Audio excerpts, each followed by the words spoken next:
Good morning, students.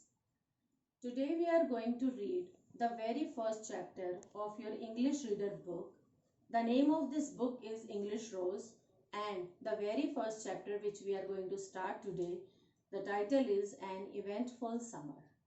Dear children, An Eventful Summer is an extract from modern American literature novel To Kill a Mockingbird, which was written in 1960.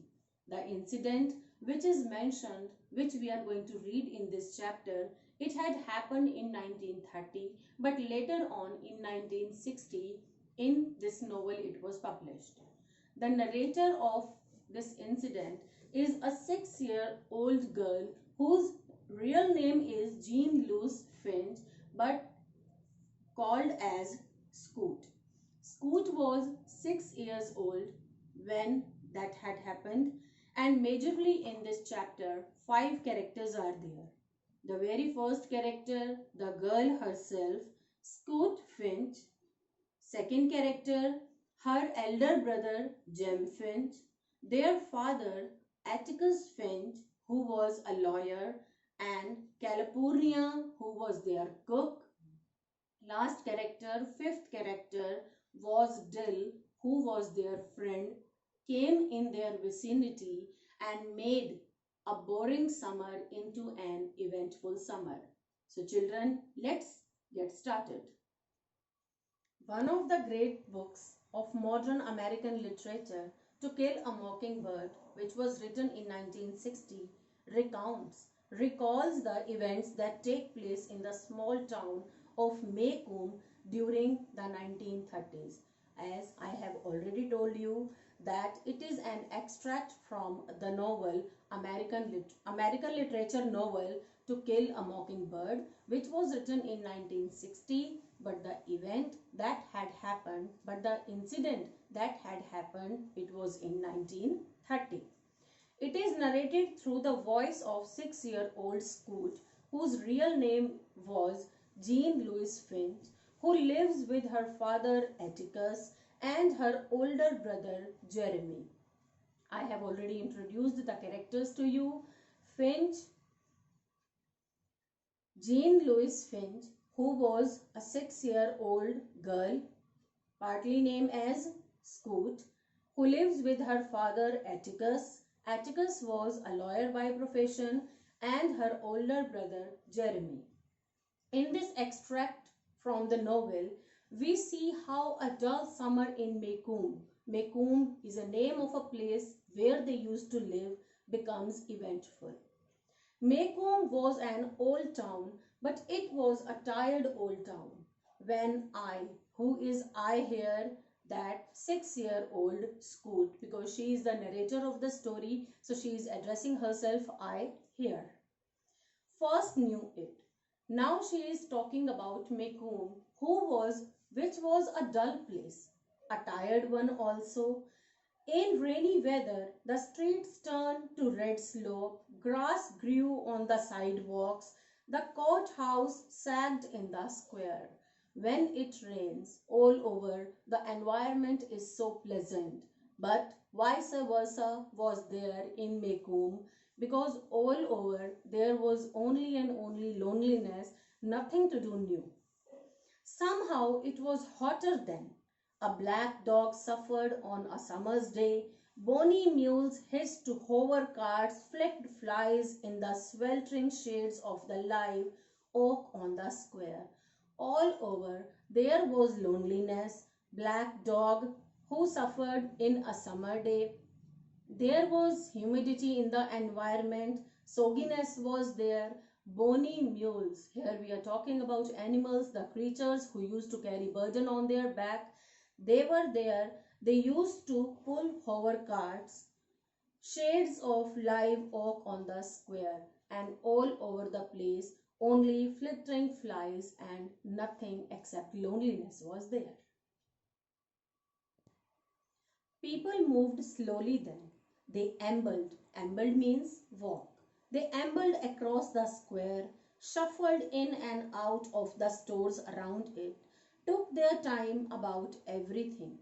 They were not in a hurry, Here people are also lonely. They don't have much to do. They don't have even money to buy something. All over, loneliness was there. People moved slowly then. It shows that people were not in a hurry. They ambled across the square, the place where they were. They used to move here and there, shuffled in and out of the stores around it. Whichsoever corners were there, whichsoever stores were there, they used to roam in that, took their time about everything. They spent plenty of time there. A day was 24 hours long but seemed longer. We have 24 hours in a day, but that day, those days were longer because people did not have much to do.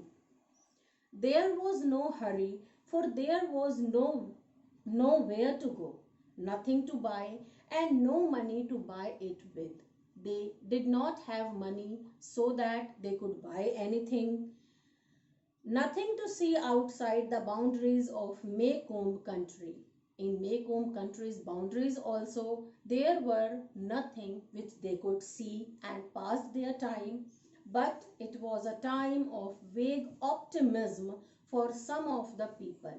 But an unclear optimism was there for some of the people. Maycomb country had recently been told that it had nothing to fear but fear itself. Why this word fear has been described? Children, let me tell you one thing. At that time, at the time of 1930, people were racist. What do you mean by racist? Racist are those people who discriminate between white and black people. That's why this term fear has been mentioned here, that people were fearful and all over loneliness was there. When we observe, when we see that it rains, our mood is always cheerful. We have lot to do, enjoy rain, looking here and there to enjoy the beauty of nature as well. But the scene was, the condition, the scenario of Maycomb country was totally different because people used to roam here and there.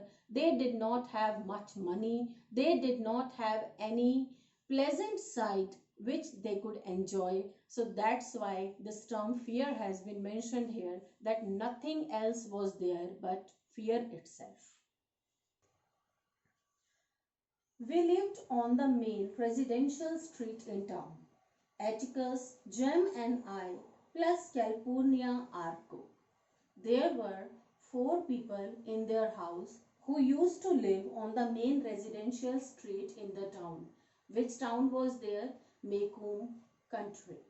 They used to live together, both the siblings, their father Atticus and their cook Calpurnia.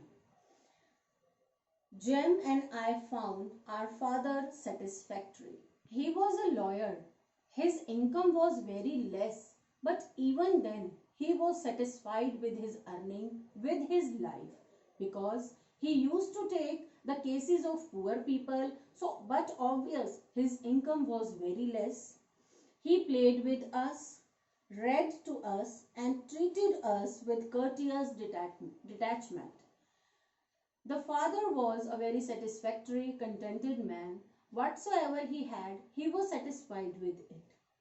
Not only this, he used to play with the children. He used to treat him in a kind manner with full of freedom, and he used to read with them. Calpurnia was something else again, but the behavior of Calpurnia was something else, and it was not that much friendly, or you can say she was not that much soft in her nature. She was all angles and bone. She was nearsighted, she squinted. She was a nearsighted woman who used to see. Calpurnia was something else. She used to close her eyes a little bit to see at a distance. Dear children, here was the introduction of the chapter, the characters. Rest we will continue in our next class. Thank you.